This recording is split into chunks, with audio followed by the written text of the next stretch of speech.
결국 견디다 못한 언니는 집을 나와 임시 피난처에 몸을 숨겼습니다.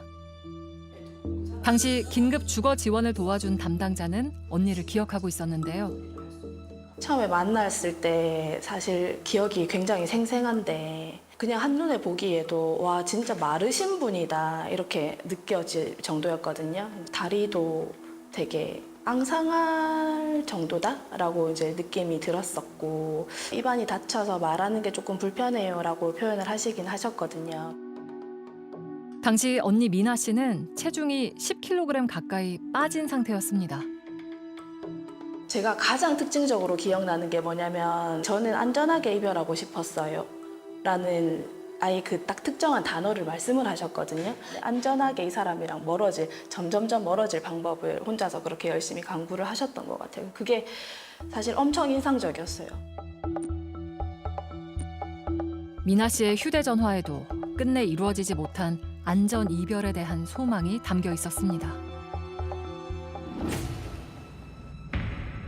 한 달 동안 지낸 임시 거처에서 나온 후 미나 씨는 새로 집을 얻어 이사를 했습니다.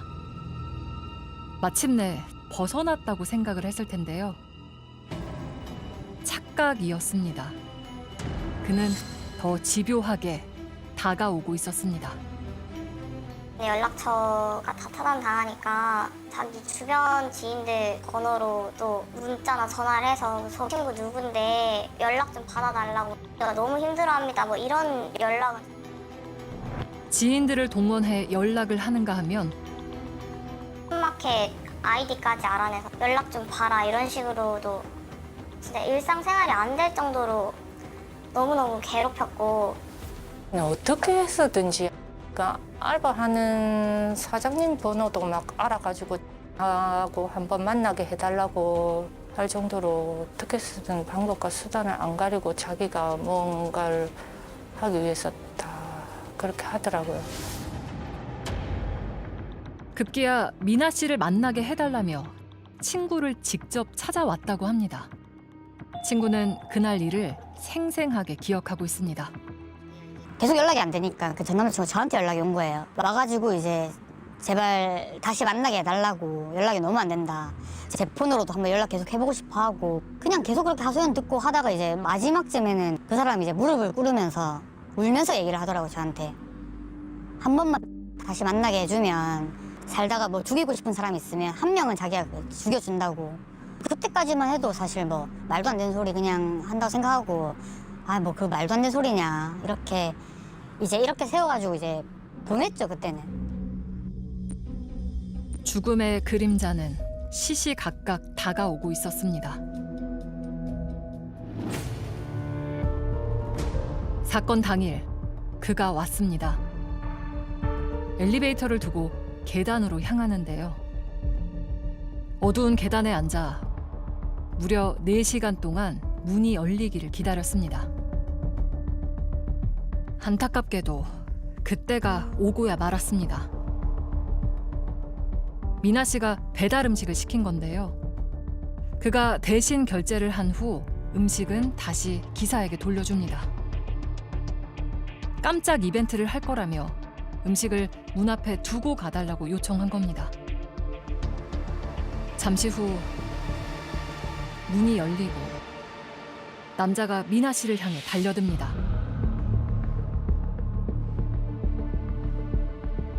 살해 장소는 현관문 바로 앞. 문을 열자마자 흉기를 휘두른 겁니다. 그 고통을 생각하면 정말 이름 말할 수가 없죠. 엄마로서 꿈에서라도 진짜 꽉 안아주고 싶고 만져보고 싶고 사랑한다고 얘기하고 싶고.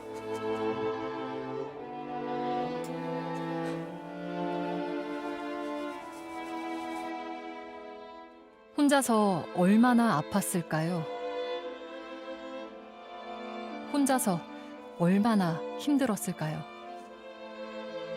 매일 보고 매일 밤에 울어요. 보고 싶어서. 딸이 처참하게 살해된 후 어머니의 삶도 무너졌습니다. 이거는 자기 전에 먹는 수면제랑 오전에 먹는 우울증약, 또 이거는 암 수술 받고 먹는 호르몬 억제제. 네. 어머니는 현재 암 투병 중입니다. 하지만 딸을 죽인 그놈에게 합당한 처벌이 내려질 때까지 어떻게든 버텨낼 겁니다. 지난 4월 전 남자친구에 대한 판결이 내려졌습니다. 징역 25년, 위치 추적 장치 10년 부착 명령. 그런데 판결문 어디에도 스토킹에 대한 내용이 없습니다. 심지어 검찰은 스토킹 혐의에 대해 기소조차 하지 않았다는데요. 왜일까요? 그냥 살인으로 그냥 기소한 거죠. 병합 사건으로 안 하겠다라는 거죠. 경찰 수사기관 뭐 이런 데에서 그게 큰 발목일 거예요. 그 연인 관계에 스토킹 적용하는 게 그게 맞냐. 헤어진 지 얼마 안 됐기 때문에 뭔가 할 말이 남아 있겠지. 자꾸 찾아가서 설득해보고 싶겠지. 이런 굉장히 안이한 생각으로 이 사건을 바라봤던 거죠. 검찰은 왜 스토킹 혐의로 기소하지 않은 걸까요? 그 이유를 물었습니다. 지금 저희가 접수된 거는 1월 달로 돼 있거든요. 이 사건만 있는 게 아니라 좀 더 긴급한 사건들이 많아서 그러신 것 같은데 검사님께서는 이제 기록 검토 중이시거든요. 10달이 지난 지금까지도 검토 중이랍니다. 그런데 더 기막힌 일이 벌어졌습니다. 그냥 그 당일에 바로 사건 조회하니까 항소장을 이미 냈더라고요. 바로 그냥 끝나자마자 바로 항소장 냈더라고요. 사실 항소를 해도 저희 쪽에서 먼저 항소를 해야 되는 게 맞는데 그러니까 사람을 죽여놓고 다시 사회에 나와서 살아갈 생각을 한다는 게 너무 어이가 없죠, 진짜. 대체 무엇이 억울해서 항소를 한 걸까요? 자신에게 내려진 처벌이 너무 무겁답니다. 반성하고 있으니 형을 깎아달라고요. 그는 수차례 반성문을 제출했는데요. 반성문의 수신인은 모두 존경하는 재판장님이었습니다. 판사한테만 반성문을 내놨더라고요. 뭐 미안하다. 다시는 이러지 않겠다. 저희 가족들한테 사과한 적도 한 번도 없거든요.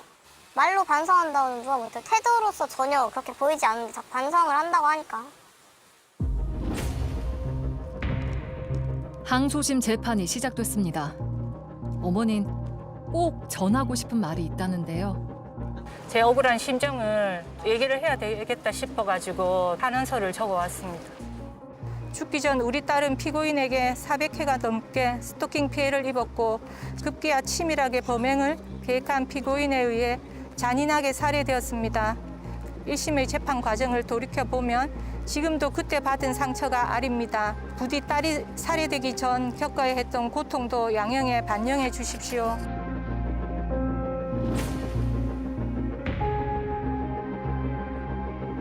항소심 선고가 내려지는 날 어머니와 동생도 재판에 참석했는데요.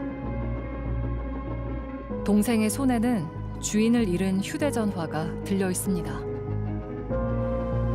25년보다는 무거운 형을 반드시 받고 무기징역을 선고받기를 간절히 바라는 마음으로 왔어요.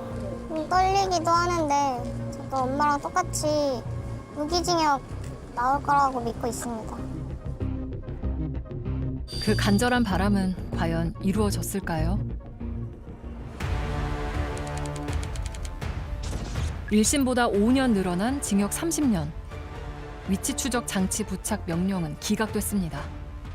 이런 범죄를 중단하는 데 있어서 가장 중요한 원칙은 가해자를 제재하는 겁니다. 가해자 그냥 마음대로 휘젓고 다니고 피해자 찾아다니고 쫓아다니고 결국 살해하고 이거 지금 첫 번째 일입니까? 가장 피해자에게 가혹하고 가장 가해자에게 관용스러운 국가가 바로 한국입니다. 전 남자친구는 형이 무겁다며 또다시 상고했습니다. 이 소식을 딸에게 어떻게 전해야 할까? 잘했지? 응? 엄마가 더 잘해주지 못해서 미안해. 아빠가 네 원한 꼭 갚게 해줄 테니까 마음 편히 있어. 살아서도 살해된 후에도 인정받지 못한 고통. 그 비하인드가 수면 위로 올라올 때까지 남은 가족은 꼭 버텨낼 겁니다.